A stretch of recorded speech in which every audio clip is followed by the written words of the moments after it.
أعوذ بالله من الشيطان الرجيم بسم الله الرحمن الرحيم واللاتي يأتين الفاحشة من نسائكم فاستشهدوا عليهن أربعة منكم فإن شهدوا فأمسكوهن في البيوت حتى يتوفاهن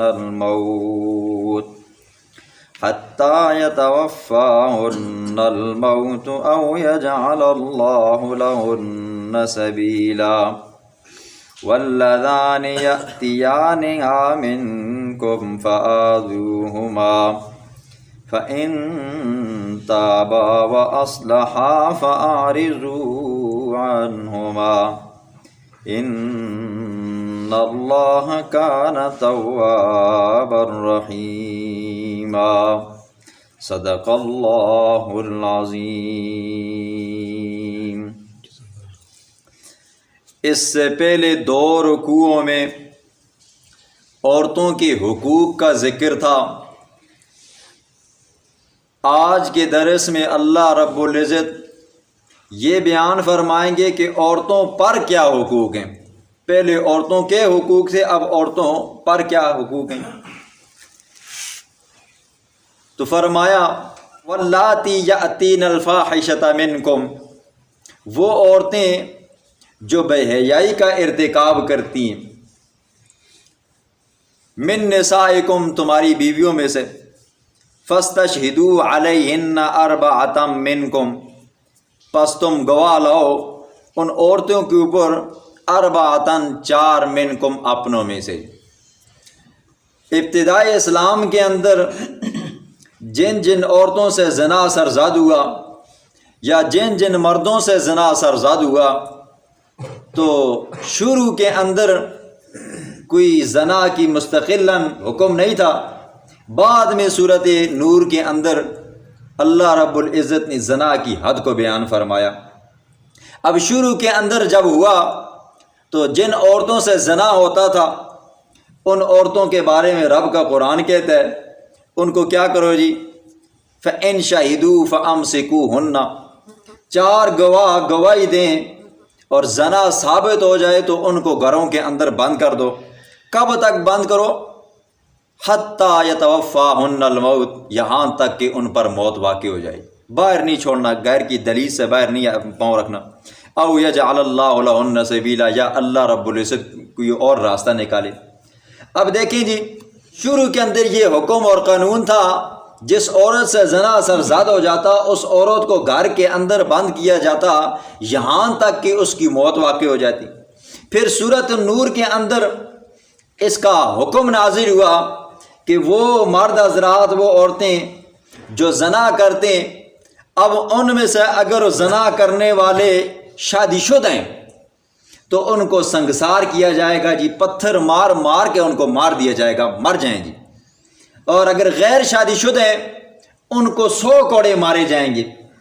یہ حکم ہے جی۔ اب فرمایا کہ 4 گواہ ہوں جی۔ دیکھو، عورت کی زندگی کا مسئلہ ہوتا ہے، مرد کے خاندان کا مسئلہ ہوتا ہے، حساس مسئلہ ہوتا ہے، اور اسی طرح ہر بندے کی عفت عزت کا مسئلہ ہوتا ہے تاکہ وہ عزت اس کی مجروح نہ ہو۔ تو اللہ نے فرمایا کہ 4 مرد گواہی دیں جی۔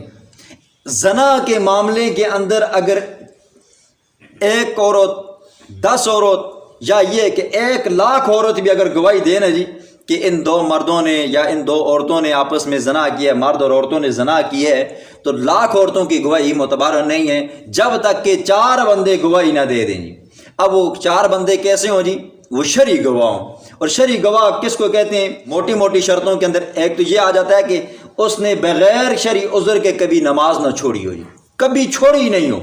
شرعی عذر کیا ہے؟ بندہ سوئے ہوئے، جگانے والا کوئی نہیں تھا، نماز اس سے رہ گئی، یہ بعد میں قضا کرتا ہے، یہ شرعی عذر ہے۔ لیکن بغیر سستی کے چھوڑ دیتا ہے تو یہ اب وہ بندہ شرعی گواہ نہیں بن سکتا۔ اسی طرح کسی بندے نے زندگی کے اندر 1 مرتبہ بھی جھوٹ بولا اور اس کا جھوٹ ثابت ہوا، 1 مرتبہ، ہم تو دن کے اندر لاکھوں بولتے ہیں نا جی، اور اس کا جھوٹ ثابت ہوگا تو یہ بندہ بھی شرعی گواہ نہیں بن سکتا۔ اسی طرح کسی بندے نے جان بوجھ کر بغیر شرعی عذر کے رمضان کا روزہ کھایا تو یہ بندہ بھی شرعی گواہ نہیں بن سکتا۔ آج کے زمانے میں الا ماشاء اللہ کوئی ایسا ہو جو شرعی گواہ بننے کے قابل ہو، ورنہ ایسا تو کوئی ہے ہی نہیں۔ تو فرمایا کہ 4 گواہ گواہی دیں، کہیں کہ ہم نے خود دیکھا ہے، ان میں سے اگر ایک بندہ کم ہے جی، 3 بندے گواہی دیتے ہیں تو شریعت کہتی ہے انہوں نے کیا کیا جی، ان تینوں نے ان کے اوپر تہمت لگائی ہے، لہذا حد قذف ان کو لگائی جائے اور ان کو کوڑے مارے جائیں جی۔ اگر 4 گواہی نہیں ہے جی، اتنا حساس مسئلہ ہے شریعت کا جی، اتنا حساس ہے، لیکن ہم لوگ بغیر سوچے سمجھے بس سنی سنائی بات آگے پھیلا دیتے ہیں، بس گواہ بن جاتے ہیں جی، تحقیق کرتے ہی نہیں ہیں جی۔ تو اللہ بچائے جی، اس طرح کی یہ تہمت بن جاتی ہے جی، یہ گواہ آپ کے پاس نہیں ہے اور آپ کسی کے بارے میں یہ بات کہتے ہو تو حد قذف آپ کو لگے گی، گویا کہ آپ تہمت لگا رہے ہو۔ یہ پہلا مسئلہ تھا جی۔ دوسرا مسئلہ، دوسری آیت کے اندر اللہ فرماتے ہیں وَاللَّذَانِ يَأْتِيَانِ، وہ 2 مرد جو آپس میں بدفعلی کرتے ہیں جی، زنا کرتے ہیں، فرمایا فَآذُوهُمَا، ان کو تکلیف دو، فَإِن تَابَا وَأَصْلَحَا، تکلیف دینے کے بعد وہ توبہ کرتے ہیں، اور وَأَصْلَحَا، اور پھر کیا کرتے ہیں، اپنی اصلاح کرتے ہیں، فَأَعْرِضُوا عَنْهُمَا، پھر ان کے پیچھے مت پڑو جی۔ دیکھیں جی، بدفعلی یہ بھی گناہ کبیرہ میں سے، لیکن اس کی شریعت کے اندر کوئی سزا مقرر نہیں ہوئی۔ امام شافعی رحمہ اللہ فرماتے ہیں کہ ان کو وہی سزا دی جائے جو زنا کے اندر دی جاتی ہے جی۔ اگر شادی شدہ ہیں تو ان کو رجم کیا جائے، پتھر مار مار کے مار دیا جائے جی، اور اگر غیر شادی شدہ ہیں تو ان کو کوڑے مارے جائیں جی، 100 کوڑا لگے جی۔ تو اسی طرح کچھ امام تو یوں بھی کہہ دیتے ہیں ان کو آگ کے اندر جلا دیا جائے جی، اور کچھ امام تو یوں کہہ دیتے ہیں کہ ان کو پہاڑ کے اوپر سے نیچے گرا دیا جائے، اور امام ابو حنیفہ رحمہ اللہ فرماتے ہیں کہ ان دونوں مردوں کو جنہوں نے آپس میں زنا کیا جی، بدفعلی کیا جی، قوم لوط والا عمل کیا ہے، ان کو دیوار کے نیچے کھڑا کر کے اوپر سے دیوار گرائی جائے تاکہ وہ نیچے دب کر مر جائیں، اور امام یہاں تک بھی کہتے ہیں کہ تلوار سے ان کا سر قلم کیا جائے، اور کچھ امام تو یوں بھی کہتے ہیں کہ ان کو کیا کیا جائے، آگ کے اندر زندہ جلایا جائے۔ یہ ان کی اس بدفعلی کی کوئی سزا مقرر نہیں ہے۔ جس امام کے پاس جو روایت یا جو حدیث اللہ کے پیغمبر کی پہنچی تو انہوں نے کیا کر دیا جی، فتویٰ جاری کر دیا، اور اسی کے اوپر کیا ہونے لگی جی، سزا ہونے لگی۔ اب اللہ کے پیغمبر نے اس کے بارے میں کیا فرمایا جی، مختلف حدیثوں میں آتا ہے۔ حضرت ابو ہریرہ رضی اللہ تعالیٰ عنہ سے روایت فرماتے ہیں کہ لعن اللہ، لعنت فرمایا اللہ نے 7 من خلقی، اپنی مخلوق میں سے 7 بندوں کے اوپر، من فوق 7 سماوات، آسمانوں کے اوپر سے 7 بندے ایسے ہیں جن کے اوپر اللہ رب العزت نے لعنت فرمائی ہے، اور وردد اللعنت، اور اللہ نے بار بار لعنت فرمائی ہے، علی واحد منہم ثلاثا جی، ان میں سے ایک بندہ ایسا ہے بار بار لعنت فرمائی ہے۔ فرمایا کون سے ہیں، فرمایا ملعون، ملعون، وہ بندہ بڑا لعنتی ہے، من عمل عمل قوم لوط، جو بندہ قوم لوط والا عمل کرتا ہے۔ قوم لوط کے بارے میں آپ نے سنا بھی ہوگا، یہ لوط علیہ السلام کی قوم تھی، اور ان کی قوم کو صدوم کہا جاتا ہے۔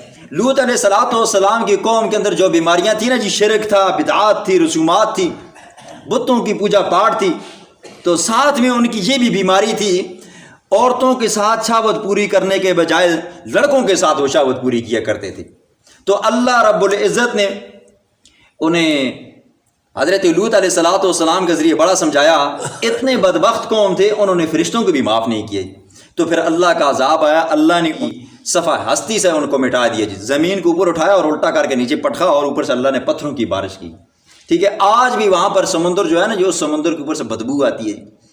تو اللہ کے پیغمبر نے فرمایا کہ اللہ رب العزت لعنت فرماتا ہے 7 بندوں کے اوپر، ان میں سے ایک بندہ ایسا ہے جس کے اوپر اللہ کیا کرتا ہے جی، 3 مرتبہ لعنت فرماتا ہے، بار بار لعنت فرمایا، اور وہ کون بندہ ہے، جو قوم لوط والا عمل کرتا ہے جی، جو چھوکری بازی کرتا ہے جی۔ اسی طرح اللہ کے پیغمبر نے فرمایا، اگلی روایت کے اندر حضرت ابو ہریرہ رضی اللہ عنہ فرماتے ہیں، عن النبی صلی اللہ علیہ وسلم، 4 بندے ایسے ہیں، یصبحون فی غضب اللہ، جو صبح کرتے ہیں تو اللہ کے غضب میں ہوتے ہیں جی، اللہ ان سے ناراض ہوتا ہے، اور جب شام کرتے ہیں تو فی سخط اللہ، اللہ کی ناراضگی میں ہوتے ہیں۔ فرمایا من ہم یا رسول اللہ، یا رسول اللہ وہ 4 بندے کون سے ہیں؟ اللہ کے پیغمبر نے فرمایا المتشبہون بالرجال والنساء، وہ مرد جو عورتوں کی طرح بنتے ہیں جی، میک اپ کرتے ہیں جی، اپنی شکل و صورت داڑھی مونچھیں مون کر وہ کیا بن جاتے ہیں جی، آج کل جیسے خسرے بن جاتے ہیں، یہ فرمایا یہ کیا ہیں جی، لعنتی ہیں۔ اسی طرح وہ عورتیں ہیں جو مردوں کی مشابہت کرتی ہیں جی، کیا ہے جی، عورتوں نے بھی بال کٹوائے ہوئے ہیں جی اور گلے کے اندر ٹائیاں لٹکائی ہوئی ہیں، پتہ نہیں چلتا یہ مرد آ رہا ہے یا عورت آ رہی ہے جی۔ دو ہو گئی۔ تیسرا وہ بندہ جو چپائے کے ساتھ بدفعلی کرتا ہے جی، اپنی شہوت چپائے کے ساتھ پوری کرتا ہے، فرمایا یہ بندہ بھی لعنتی ہے۔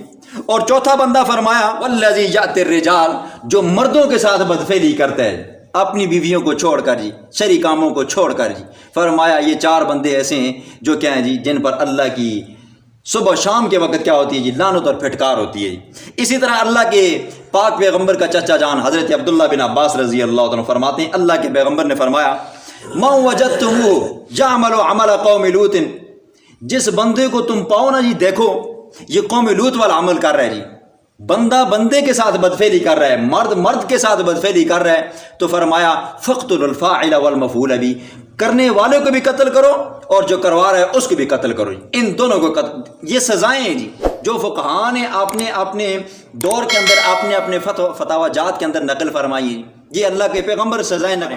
پھر اسی طرح حضرت عباس رضی اللہ عنہ سے روایت فرماتے ہیں ان رسول اللہ صلی اللہ علیہ وسلم لا ينظر اللہ عز وجل، اللہ رب العزت اس بندے کی طرف رحمت کی نگاہ سے نہیں دیکھتا، شفقت کی نگاہ سے نہیں دیکھتا، اور جس بندے کو اللہ رحمت کی نگاہ سے نہ دیکھے نا، بس وہ بندہ یہ سمجھ جائے کہ اب میرے لیے غضب ہے اور میرے لیے جہنم میرا ٹھکانہ ہے۔ فرمایا کون سا وہ بندہ ہے؟ الی رجل اتی رجلا، وہ بندہ جو مرد کے ساتھ بدفعلی کرتا ہے، او امرأتن فی دبریا، یا وہ بندہ جو اپنی بیوی کی پچھلی شرمگاہ کے اندر اپنی شہوت پوری کرتا ہے، اللہ رب العزت رحمت کی نگاہ سے اس بندے کو بھی نہیں دیکھیں گے۔ اسی طرح اللہ کے پیغمبر نے فرمایا ان اللہ لا یستحیی من الحق ثلاثا، اللہ کے پیغمبر نے فرمایا کہ اللہ رب العزت حق بات کہنے سے شرماتا نہیں ہے، اور یہ والا لفظ اللہ کے پیغمبر نے 3 مرتبہ کہا، اللہ نہیں شرماتا حق بات کہنے سے، اللہ نہیں شرماتا حق بات کہنے سے، اللہ نہیں شرماتا حق بات کہنے سے۔ وہ حق بات کون سی ہے؟ لا تأتوا النساء فی ادبارہن، اپنی بیویوں کے ساتھ پچھلے راستے سے جمع مت کرو جی، جس راستے کو اللہ نے کھیتی بنایا ہے، جس راستے سے بیج بویا جاتا ہے، اس راستے سے آپ اگر جمع کرو، اس میں آپ کو ثواب بھی ہے اور حلال کام بھی ہے، اور جس راستے سے آپ کر رہے ہو یہ کیا ہے جی؟ حرام ہے۔ ملعون، وہ بندہ لعنتی ہے، من اتا امرأتن فی دبریا، جو اپنی بیوی کے ساتھ پچھلے راستے سے جمع کرتا ہے، فرمایا یہ لعنتی ہے۔ تو چونکہ جاہلیت کے زمانے کے اندر شروع کے اندر یہ باتیں چلی آ رہی تھی، تو فرمایا جو مرد حضرات آپس میں یہ کرتے ہیں جی، آج بھی لوگ بڑے شوق سے نا جی یہ کام کرتے ہیں جی، اپنے ساتھ چھوکرے رکھے ہوئے ہیں اور کہتے ہیں کہ بھئی ہم نے یہ بندہ رکھا ہوا ہے جی، اور خوشیوں سے کہتے ہیں۔ اللہ کے رب کا قرآن کیا کہتا ہے؟ ان کو کیا کرو جی؟ فآذوہما، تکلیف دو۔ اللہ کے پیغمبر فرماتے ہیں ان کو قتل کرو، اللہ کا پیغمبر فرماتے ہیں وہ لعنتی ہیں، اللہ فرماتے ہیں وہ لعنتی ہیں، اللہ ان کی طرف رحمت کی نگاہ سے نہیں دیکھتا، اور یہ کیا کہتے ہیں؟ خوشی سے کہتے ہیں بس ہم نے یہ کام کیا ہوا جی۔ یہ قوم لوط والا عمل ہے، ایسا نہ ہو کہ اللہ کی طرف سے پھر پتھروں کی بارش ہو، تو وقت ہے ابھی سے بھی بندہ سنبھل جائے۔ بسم اللہ الرحمن الرحیم۔ واللاتی یاتین الفاحشہ، جو بے حیائی کے مرتکب ہیں، یعنی زنا کرتی ہیں، من نسائکم، تمہاری بیویوں میں سے، فاستشہدوا علیہن، پس بناؤ ان کے اوپر گواہ، اربعتم منکم، اپنے میں سے 4، فَإِن شَهِدُوا، پس وہ 4 بندے عاقل بالغ شرعی گواہ گواہی دیں، فَأَمْسِكُوهُنَّ، پھر ان کو روکے رکھو، فِي الْبُيُوتِ، اپنے گھروں میں۔ یہ شروع کا حکم ہے جی، اب گھر میں نہیں روک سکتے جی، اب یا شادی شدہ ہے تو اس کو کیا کیا جائے گا جی؟ سنگسار کیا جائے گا، پتھروں کی بارش لگے گی، اور اگر کیا ہے جی کواری ہے تو اس کو کیا کریں گے جی؟ 100 کوڑے لگیں گے جی۔ اور واللذان یأتیان یا واللذان، اور وہ 2 مرد یأتیان منکم، جو تم میں سے کیا کرتے ہیں جی؟ زنا کا ارتکاب کرتے ہیں، فآذوہما، ان دونوں کو تکلیف دو، فإن تابا، پس اگر وہ توبہ کریں، وأصلحا، اور آئندہ کرنے سے وہ اعراض کریں، اپنی درستگی کریں، فأعرضوا عنہما، پھر اس کے بعد ان کو تم ملامت مت کرو. ان اللہ کان توابا رحیما، بے شک اللہ رب العزت توبہ کو قبول کرنے والا ہے، رحیمان رحم کرنے والا ہے.